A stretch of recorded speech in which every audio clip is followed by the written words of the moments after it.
दोस्तों, आज मैं आपको बताने जा रहा हूँ पितृ ऋण।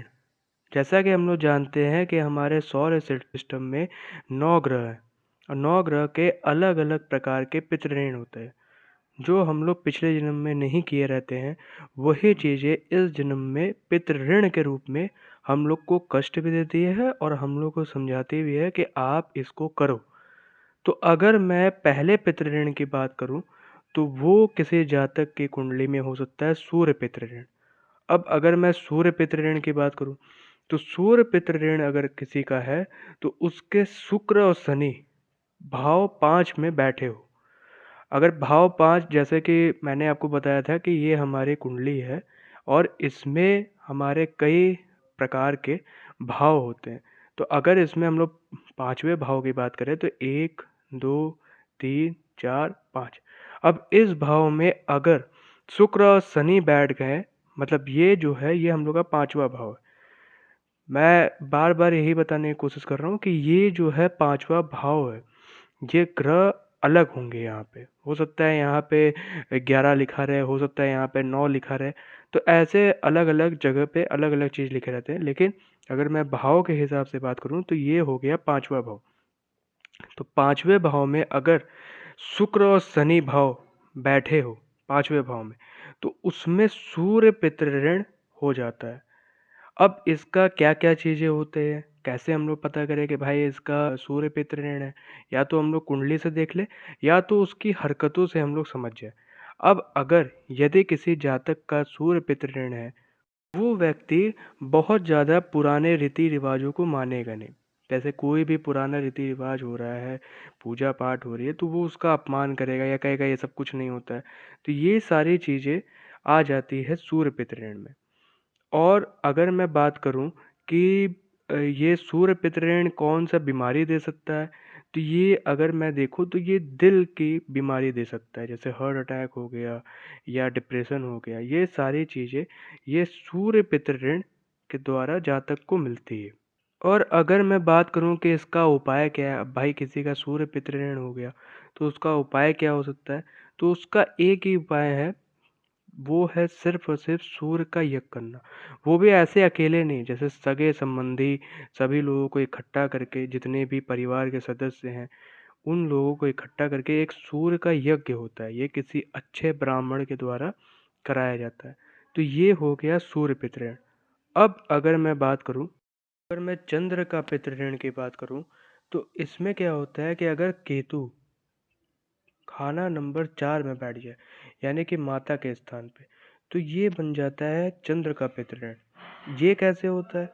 अगर किसी माता का निरादर करना, किसी गंदी जगह पर पूरा पूजा का स्थान बनाना, कुएँ का सूख जाना आदि।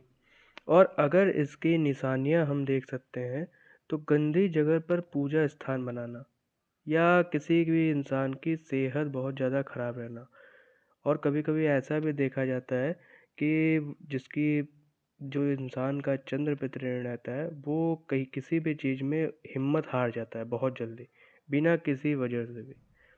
अब इसका अगर मैं उपाय बताऊँ, तो उसमें एक ही उपाय है कि हम लोग कुल, खानदान या खून संबंधी जितने भी लोग हैं, उनके हिसाब से चाँदी लेकर के उसे किसी भी चलते पानी में, मतलब जैसे नदी हो गया या कहीं भी ऐसी जगह हम लोग उसको डाल दें।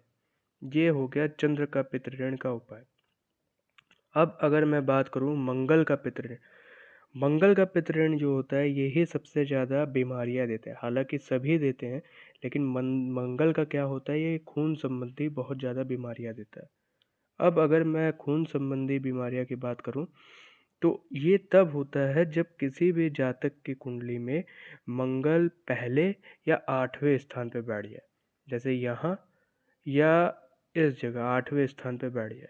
अब उसमें क्या होगा, ये जातक क्या करेगा, मित्र के साथ गद्दारी करना, रिश्तेदारों से मिलने-जुलने में घृणा आना। मतलब किसी भी रिश्तेदार के पास जाएगा तो उसको बहुत बेकार लगेगा कि अरे यार कहाँ से इन लोग आ गए, कब जाएँगे? ये सारा चीज़ें होना। या किसी का भी नुकसान करना, बेवजह नुकसान कर देना। और इसका अगर हम लोग निशानियाँ की बात करें, तो ये कैसे होता है? अगर कोई जातक पिछले जन्म में किसी सांप को मार देता है, कोई भी सांप है उसको बेवजह मार देना, या मकान में चुरा लेना, या मकान का कब्जा कर लेना, ये सारी चीज़ें मंगल का पितृ ऋण में आ जाता है। इसका उपाय क्या है? इसका उपाय यही है कि अपने कुल खानदान खून संबंधी लोगों से पैसे लेके, या मतलब पैसे इकट्ठा करके जितना हो सके उससे दवाई खरीद करके किसी भी हकीम हो गया या डॉक्टर हो गया उसको दे देना। हाँ, ये ज़रूर याद रखिएगा कि वो जो डॉक्टर है या वो जो हकीम है वो कभी भी आपका इलाज न किया हो या इलाज करने वाला ना हो। ऐसे करने से ये जो मंगल का पितृ ऋण है इसमें बहुत ज़्यादा आराम मिल जाता है। मतलब कहा जाए कि मंगल का पितृ ऋण धीमे धीमे करके सही हो जाता है। तो आज के लिए दोस्तों बस इतना ही। आगे मैं और भी आपको कई चीज़ें बताता रहूँगा। चलिए, थैंक यू। बाकी आप लाइक, सब्सक्राइब और कमेंट कर दीजिएगा। Thank you, bye.